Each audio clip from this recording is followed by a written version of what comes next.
Dans le cadre de Caméra Vacances, on vous suggère des endroits à visiter. Même si c'est une journée pluvieuse, ce qui n'est pas le cas aujourd'hui, bien entendu, mais vous pouvez aller avec vos enfants au centre d'interprétation de la guêpe à Laverlochère. Comme vous allez voir sur l'affiche, c'est M. Gagnon qui a fait la collection. Mais nous allons rencontrer une dame aujourd'hui qui va nous raconter un peu l'historique et nous présenter les chers nids de guêpes. Bonne écoute.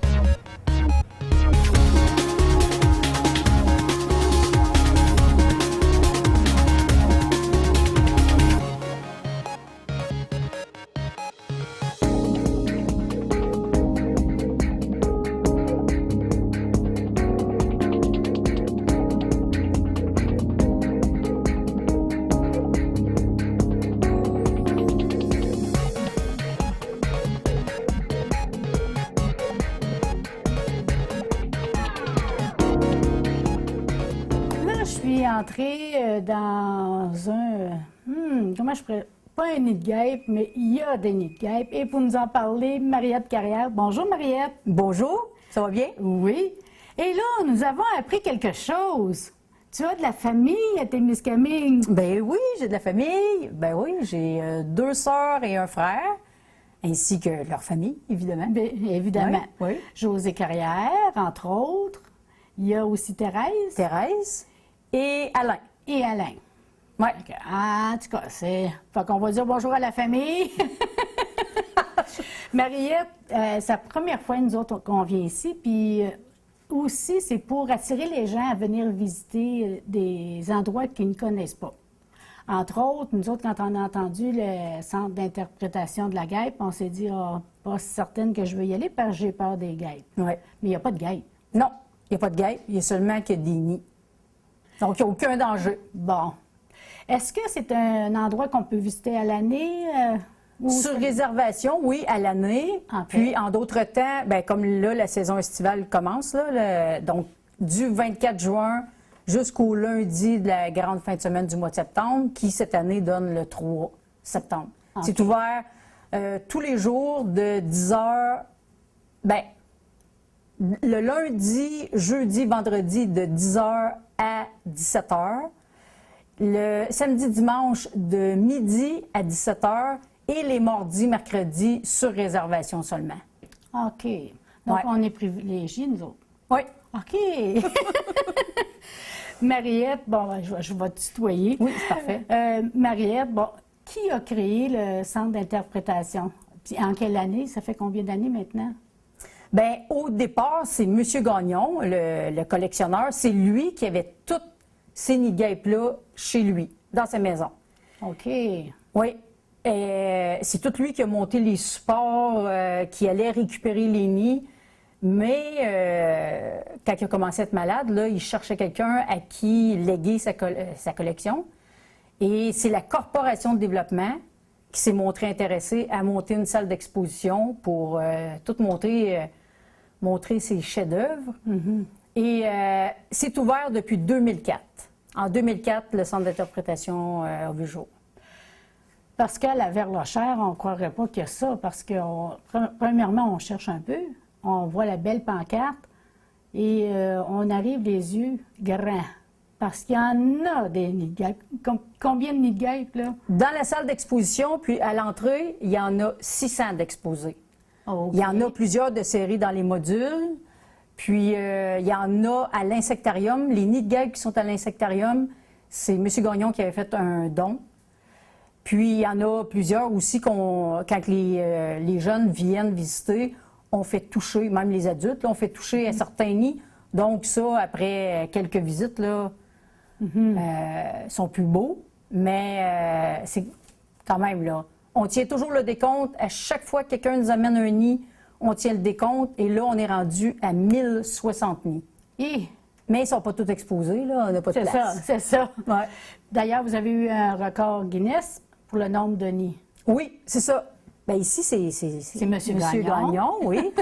Et quand M. Gagnon a atteint 288 nids, il a fait une demande de record Guinness pour le nombre de nids.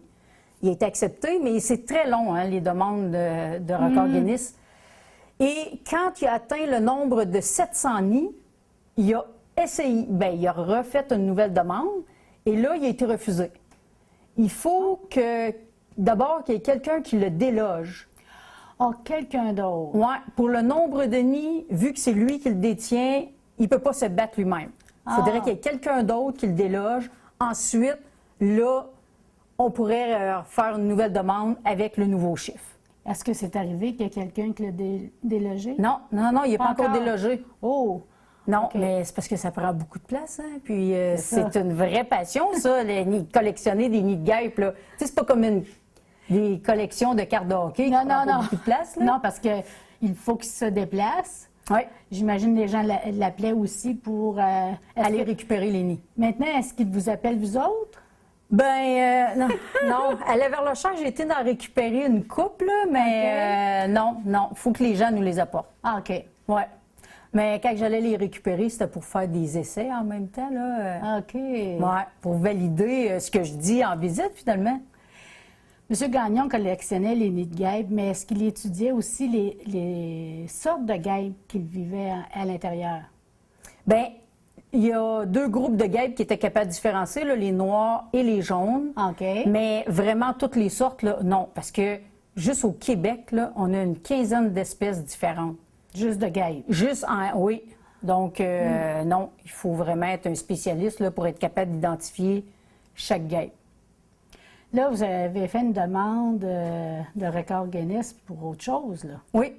On attend toujours la réponse. OK. On espère bien. Est-ce qu'on peut aller voir c'est quoi? Bien, c'est sûr. OK. Mariette, Oui. est-ce que c'en est un? Oui, c'est le plus gros nid de guêpe. En tout cas, on espère. On a fait la demande pour ça.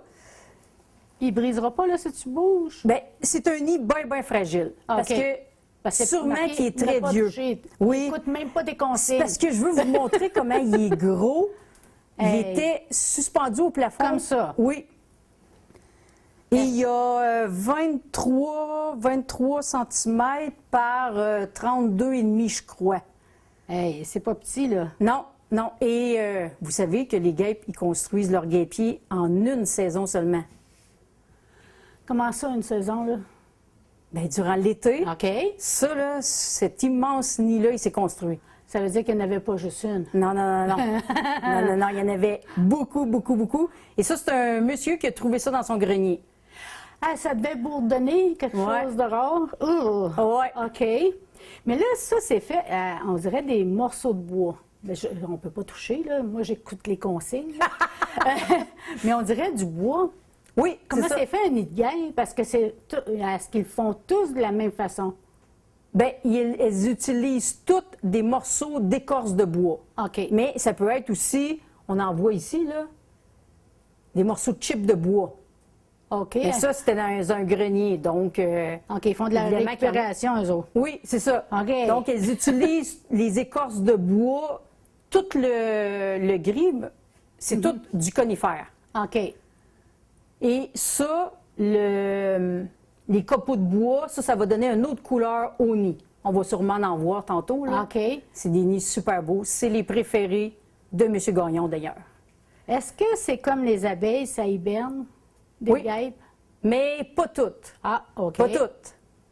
Il y a seulement que les femelles fécondées qui... il y a seulement que celles-là qui hibernent tout l'hiver. Les autres, qu'est-ce qu'il advient? Elles meurent toutes. OK. Ça veut dire qu'ils sont... OK.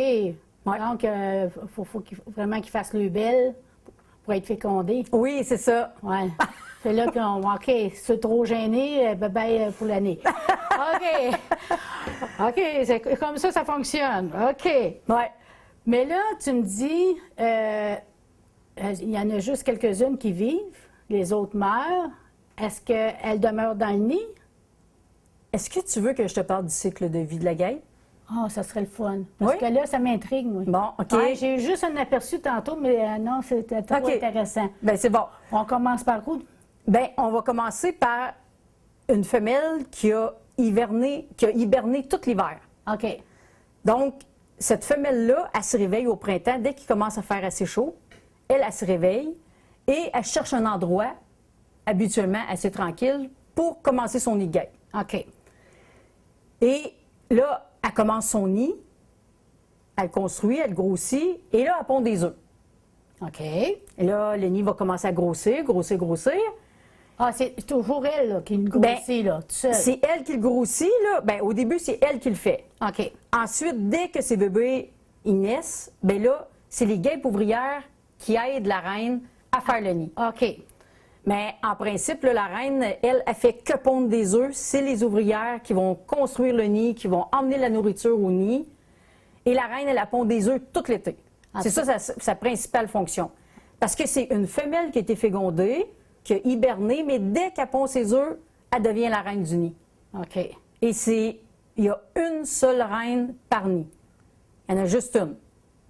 Et à la fin de l'été, quand il commence à faire froid, c'est la reine qui meurt la première. Bon.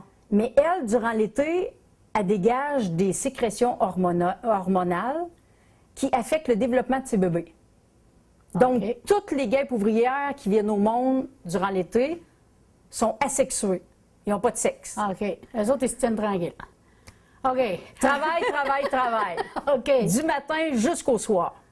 Mais quand la reine meurt, bon, ben là, elle dégage, il n'y a plus personne qui dégage de sécrétion hormonale. Donc là, les bébés, les œufs, les larves et les nymphes qui sont dans le nid, eux autres, ils vont se développer normalement. Donc, c'est juste à la fin de l'été qu'il y a des mâles et des femelles. OK. Mais il y a encore des guêpes ouvrières. Ben oui, Donc, c'est parce qu'eux autres, ils ont été mal formés à cause de la reine. ouais, mais Ils restent eux autres, asexués, eux autres. c'est ça. OK. C'est ça. Ouais, Fait c'est qu'eux pas autres, pire, j'ai ils compris. travaillent. OK. Il y a des mâles et des femelles là, qui arrivent à la fin de l'été.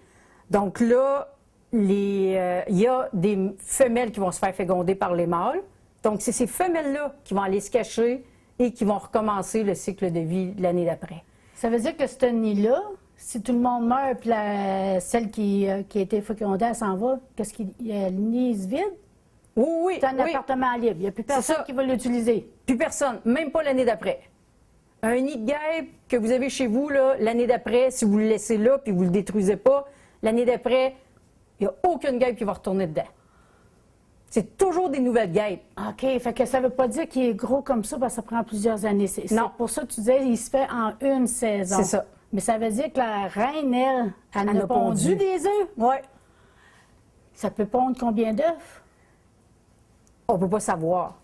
Mais ce nid-là, il a été construit dans un grenier. Donc, probablement qu'elle a été capable de commencer son nid plus tôt. Parce qu'il fait chaud. OK. Et peut-être qu'elle l'a terminé plus tard en automne. Donc, elle a eu une plus grande saison. Donc, OK. le nid il est plus gros. OK. Mais, OK. on va savoir, on ne sait pas tout, là. Ah, Ouais, il reste des secrets. mystères encore. C'est ça, il y en a des ratoureuses. Oui. Donc, pour finir le cycle de vie, là, les femelles qui se font féconder, elles vont se cacher. Peu importe où, là, dans un grenier, une serre, elles se cachent. Elles se cachent. Et les mâles qui ont fécondé ces femelles-là, eux autres, ils meurent. Short, oh, ils n'ont pas... Non, non, non, OK. non. Ça va mal à la boutique. Les femelles qui n'ont pas été fécondées, les mâles qui n'ont pas fécondé de femelles et toutes les guêpes ouvrières, elles vont toutes mourir. Après 2-3 bonnes gelées, là, tu peux récupérer un nid. OK, ouais, Si c'est tu une veux le idée. garder. Ouais, si on trouve ça beau. Oui, c'est ça. OK. Tu vas le récupérer après 2-3 bonnes gelées. Tu le mets dans un sac de poubelle. Tu le mets dans ton congélateur pour être sûr que les larves et les nymphes, les bébés, là, parce qu'eux autres, là, sont peut-être pas affectés par le gel, là, Non, encore, non, non, là. non. Pour qu'eux autres soient mortes, là, soient morts, bon, ben, tu les mets dans le congélateur, puis après ça, tu les sors. Tu sors du congélateur, puis tu le fais sécher à Ouais, parce que l'extérieur. là, il prend l'humidité du congélateur. Mais moi, j'aurais fait ça tout de suite au début au congélateur. Ouais. Ouais. Combien de temps pour être certaine? Là? 2-3 jours. Ouais. Wow, OK. Puis c'est lourd, là, quand on l'a, là, c'est lourd, fait que idéalement, il faut le déplacer un petit peu si on veut pas que le nid se déforme. Ah, en même temps, ça doit faire mal au cœur. Ça veut dire qu'il y a plein de monde là-dedans. Ah, Ouais. ben, plein de monde. En tout cas, pas petite guêpe. Mais ils vont mourir de toute façon. Ah, je suis contradictoire. Hein? J'ai peur de ça, mais en même temps, je ne veux pas les faire mourir. Bon, c'est pas drôle, mon affaire. Mais là, tu disais, pourquoi il y a différentes formes de nid? Parce que là, celui-là, il a comme de l'air comme moi, là, quand je frise à l'humidité, là. Mais... OK, parce qu'il est plein de poches d'air sur le dessus, c'est ça que tu veux me dire? Oui, c'est ça, tu sais, OK. comme échevelés. Oui. Puis il y en a d'autres, je vois qu'ils sont beaucoup plus lisses. Puis en tout cas, il y a différentes formes. C'est pourquoi ça? Ça dépend où est-ce qu'elles ont construit leur nid, où est-ce qu'elles le construisent. OK. Oui. À l'intérieur ou à l'extérieur? Bien, à l'intérieur, je vais vous montrer d'autres nids, mais ça, tu vois, lui, là, en principe, là, il va... Il va se désagréger. Non. Non? Ce que je vais te dire, là, tu vas me dire, ben voyons, c'est pas vrai, il a été construit dans un grenier.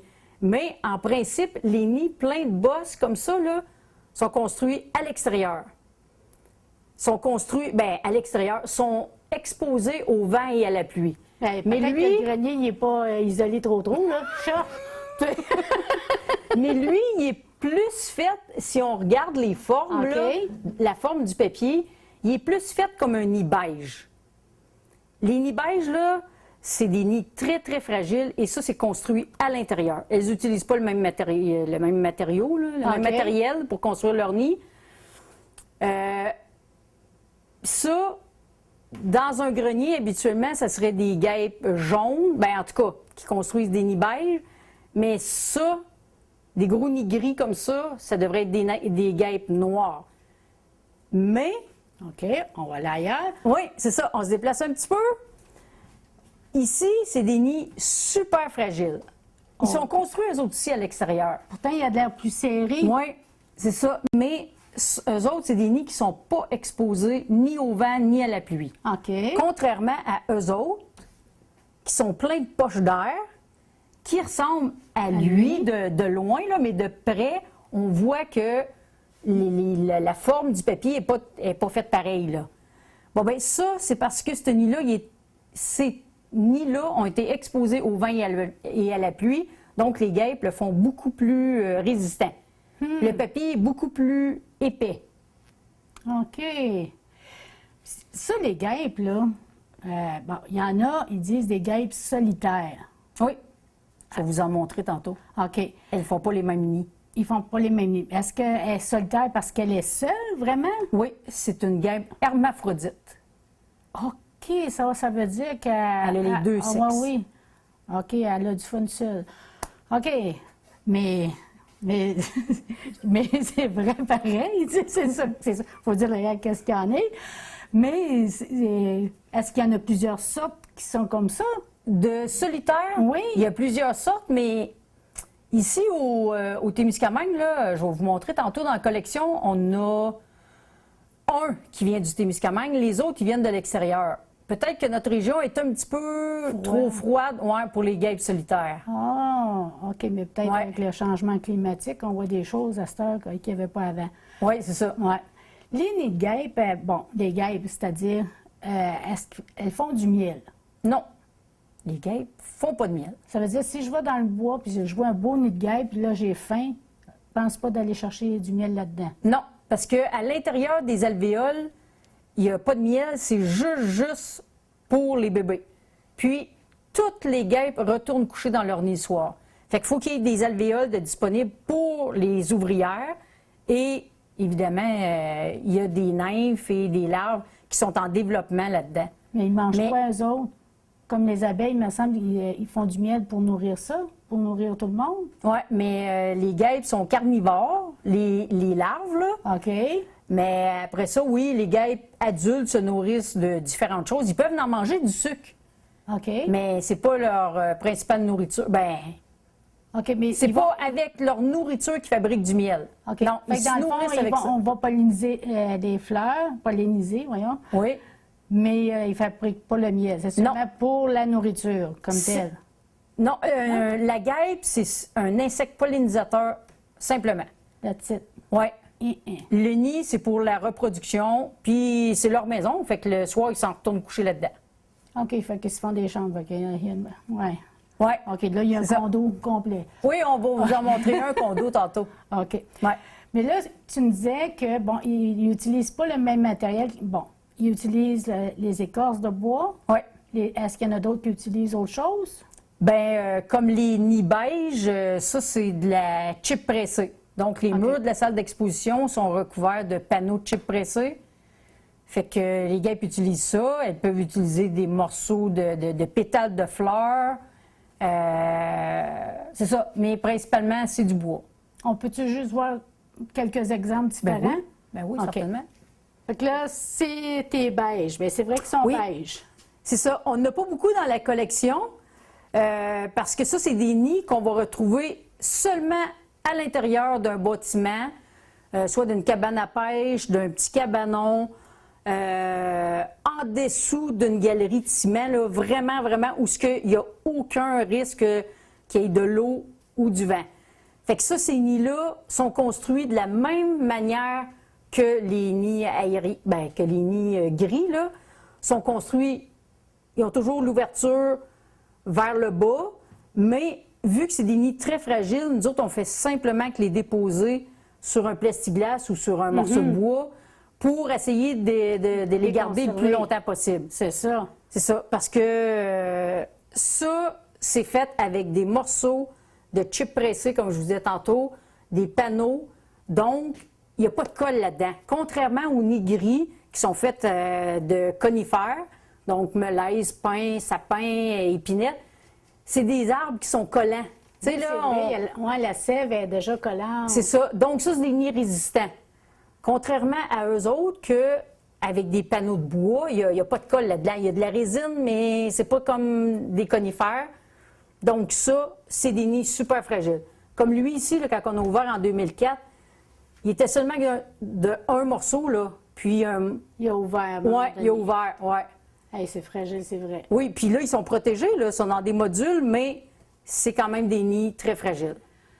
Mais étant donné qu'eux autres, ils ont de la colle déjà dans le bois, eux autres, c'est seulement par la salive que ça colle? Oui, oui, oui. C'est Oui. ça, quand elles vont chercher leur morceau d'écorce de bois, elles mélangent ça avec leur salive dans leur bouche. Ensuite, elles viennent étendre ça sur leur nid.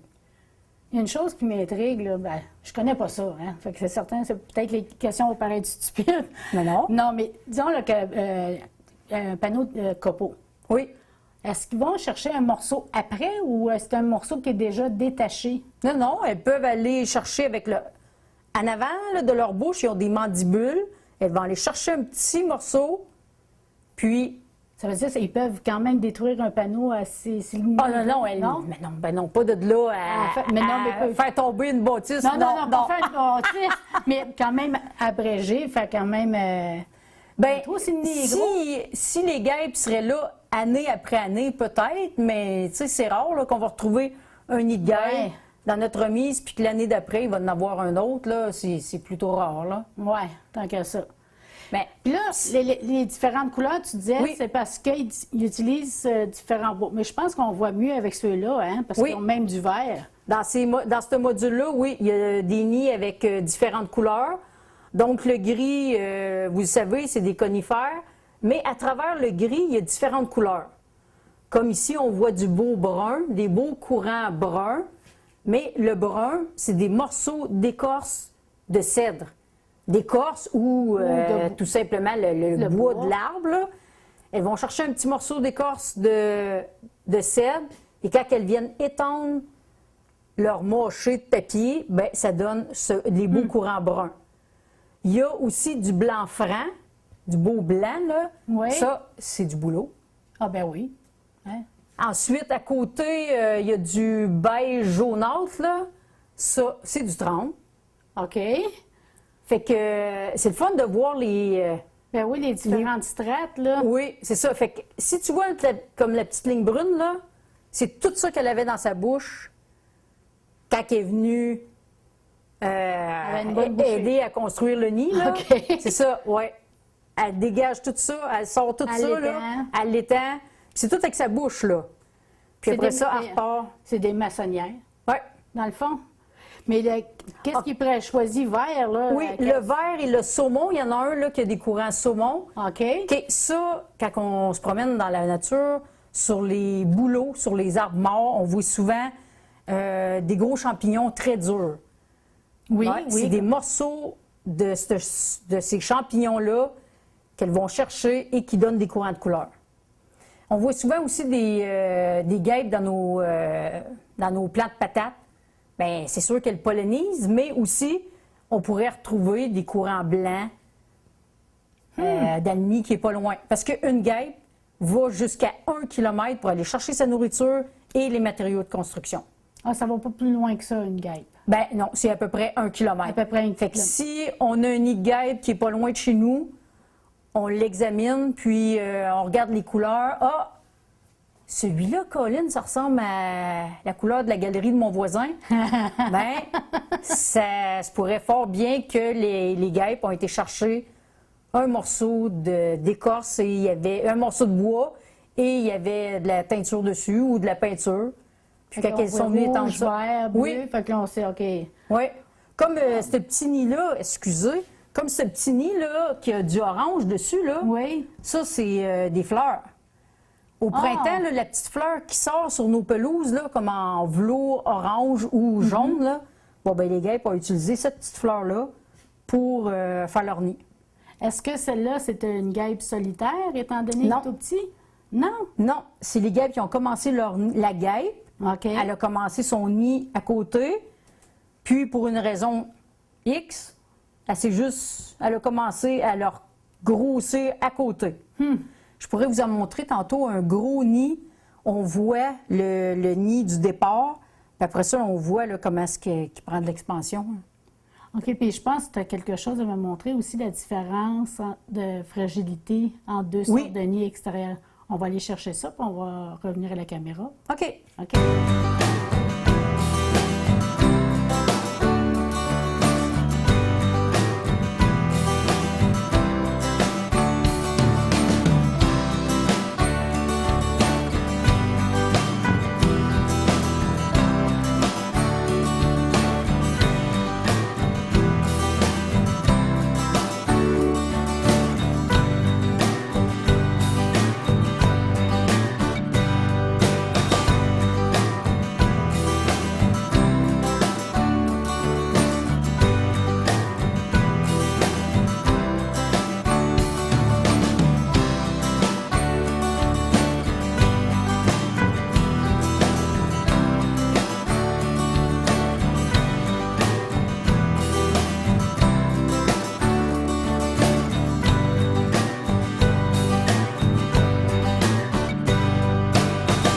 OK, je veux juste que tu touches. Ça, c'est un nid qui a été construit, comme je te l'ai dit tantôt.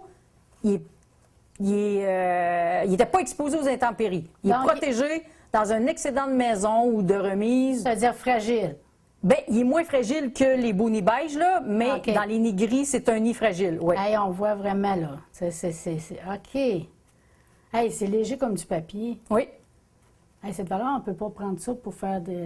En tout cas, de la pêche. Bon, il y a une sorte d'idée qui vient. Et là, je vais te faire toucher à un nid qui, lui, a été construit, qui était exposé au vent et à la pluie, donc OK. dans une petite branche, on le voit évidemment. Ben Et oui. regarde comment il est. Ah, à l'autre différence, hein? Ouais. Malgré qu'on touche que c'est comme le papier pareil, mais il y a une résistance. Oui. Ah, comme Il est la beaucoup colle plus ici. épais. Oui, on sent plus ici, là. Oui, surtout sur le dessus, hein, parce que Oui. l'eau, elle coule dessus, là. Ben Donc, oui. le nid ne se brise pas. Mais lui, son trou, il était où? Ah oui, OK. Ah, je suis curieuse, hein? Non, c'est correct. C'est correct. Là, ça, c'est les alvéoles. Ça, Oui. c'est le nid. Mais le dodo, pas de miel que tu m'expliquais tout à l'heure. C'est ça. Ça, c'est l'endroit où les guêpes retournent à tous les soirs et c'est là-dedans que la reine pond ses œufs. Ça, c'est dans un nid à peu près quelle grosseur? Bien, là, faut y mettre une enveloppe extérieure. OK, comme ça à peu près. Oui, c'est ça. Fait que imagine, Puis- celui-là va être gros, là. Il doit Oui, y avoir des mais- chambres à coucher là-dedans. C'est sûr qu'il y en a beaucoup, mais en même temps, c'est embêtant parce que si ta saison est plus froide, bien, ils vont se faire plusieurs Plus épais. épaisseurs de papier. Ah, OK. Oui, OK. fait qu'il faut vraiment les défaire. Et là, tu comptes toutes les petites alvéoles qu'il y a dedans. Et là, tu peux dire, bon, OK, dans lui, il y a 250 alvéoles. Donc, dans ce nid-là, durant l'été, bien, durant la saison, il y a eu 250 guêpes. Oh, Parce qu'il faut qu'il y ait de la place pour toutes Pour tout les le guêpes. monde. Pour tout le monde. OK. Là, il faut terminer parce qu'on veut que les gens viennent visiter, mais c'est quoi la différence entre... Ben, je vois justement un bourdon là, qui est couché là, là. Oui. Il est pas fort. Non, il est mort, lui. Il est mort, lui. Mais le bourdon, est-ce que c'est plus dans la famille des abeilles ou des guêpes? Le bourdon est dans la famille des abeilles parce que le bourdon fabrique du miel. Le bourdon fabrique du miel. Oui, Il y a mais pas en... des abeilles. Non. Ben oui, ben Tiens, c'est j'en justement, apprends. c'est une abeille. Et le bourdon, c'est... Le mâle? Non, c'est la même chose. Il y a des mâles ou des femelles, mais c'est les moins agressifs. Sûrement que vous avez... il y a déjà des bourdons qui ont tourné Ah oui, autour oui, de oui, vous oui. autres, puis ils vous ont jamais piqué. Non, ils sont C'est juste- pas agressif, on ça, dirait des qu'ils savent bourdons. pas ce qu'ils s'en vont. OK. Ouais. Mais lui, il va fabriquer du miel, mais juste pour sa consommation. Contrairement aux abeilles qui, elles, font du miel en quantité industrielle. Là. Le bourdon fait partie de la famille des abeilles. Mariette, as-tu étudié toute l'historique et la vie des guêpes et comment ça fonctionne? As-tu suivi un cours? Ben là, c'est M. Gagnon qui t'a enseigné ça. C'est ça, M. c'est tout Gagnon? M. Gagnon qui m'a retransmis son savoir, finalement. Et tu allais à l'insectarium? Mais non, même pas. Château, faut que tu y ailles. Tu vois? Imagine, parce que là, on dévoile pas tout, là, parce qu'on veut que les gens viennent visiter. Mais c'est tellement intéressant, fait que tu fais vraiment des visites guidées. C'est à peu près combien de temps une visite? Ben, c'est à peu près 1 heure, une visite guidée. OK. Mais M. Gagnon, quand on a monté la salle d'exposition, il était toujours avec nous autres. OK. C'est lui qui a choisi les premiers nids qu'on a exposés, à remplir les modules. C'est lui. C'est sûr on a mis plus, là, parce que à tous les ans, on a des nouveaux. Fait qu'on fait des échanges de nids. Mais M. Gagnon, il a passé tellement de temps ici, là, que, veut pas, il nous racontait l'histoire de ce nid-là. Donc là, on l'a su, fait qu'il faut la raconter, là. Ben, je comprends. Mais tout ce qu'il connaît, M. Gagnon, tout ce qu'il connaissait, lui, c'est tout par les livres qu'il a appris ça.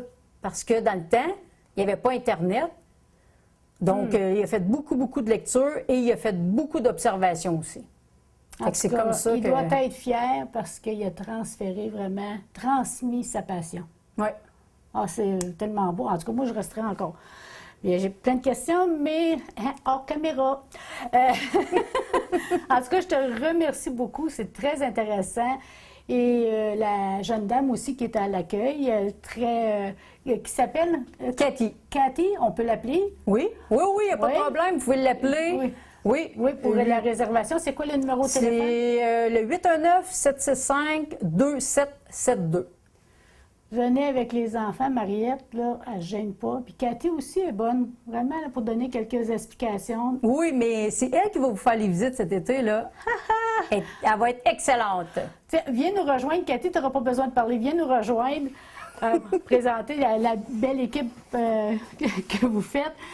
Parce que c'est vraiment intéressant. Si les gens, en tout cas, qu'ils fassent beau, comme je disais, s'il y a du mauvais temps, c'est le bel endroit pour Oui. visiter parce qu'on apprend sur la guêpe, on apprend sur les nids, la fabrication. Puis peut-être qu'on va avoir moins peur en sachant que pendant l'hiver, la plupart disparaissent. Hein? En plein ça? Oui. Malgré que, je dis non, je pense que je ne les tuerai pas pour rien, ils ont travaillé fort. Merci à vous autres. Ça m'a fait plaisir.